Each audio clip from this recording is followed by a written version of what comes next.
Good evening, ladies and gentlemen. We invite you to follow the English news on the Central Television channel of our province. On September 1st, during his working program to Da Nang, Prime Minister Phạm Minh Chính surveyed several key projects, including the proposed land reclamation area planned to build a free trade zone. The Prime Minister conducted a survey of the proposed land reclamation area near Nguyễn Tất Thành Street, designated as Logistics Service Zone, covering approximately 420 hectares. The site is being considered for establishment of Da Nang Free Trade Zone. During this visit to Da Nang, Prime Minister Phạm Minh Chính also chaired a conference to discuss an element resolution number 46, 2024 of the National Assembly, which focuses on the organization of urban governance and Pacific mechanism and policies for the development of Da Nang City.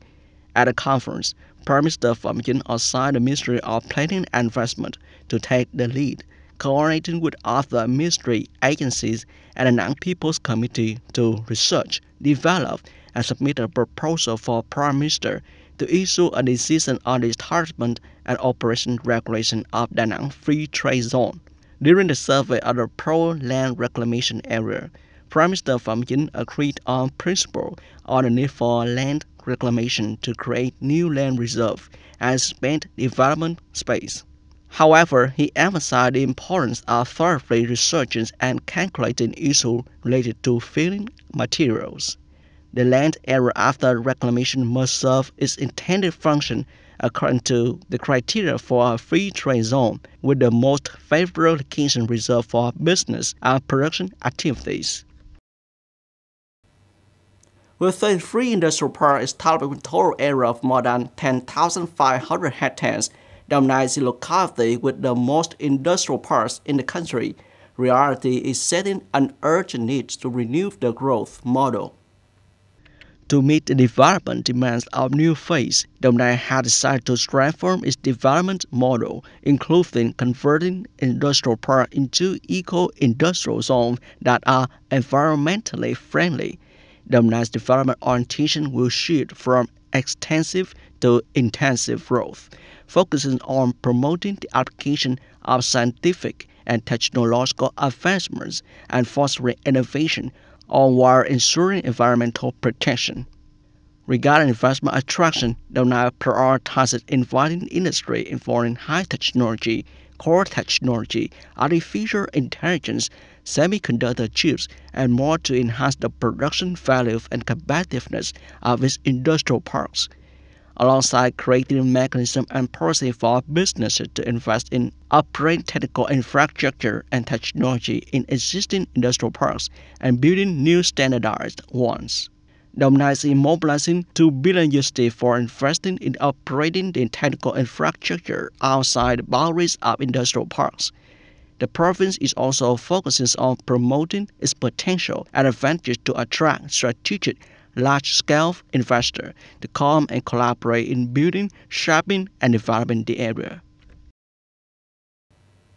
According to representatives of leaders of bus station and train station in the province, of the occasion of the National Day holiday September 2nd this year, the number of passengers traveling at bus station and train station increased by an average of 30% compared to the weekdays. Bus station and train station are actively implementing synchronous plans to meet the travelers of passengers. At Biên Hòa bus station, the number of passengers traveling on Central Highlands roads increased by an average of 35 to 40%. The number of passengers going to Southwest roads increased by an average of 25 to 30%. It is estimated that the number of passengers traveling at Biên Hòa bus station will increase by an average of 30% compared to weekdays. In order to prepare for the holiday, Biên Hòa bus station has proactively implemented the content of the plan to cooperative and transport businesses operating at the station.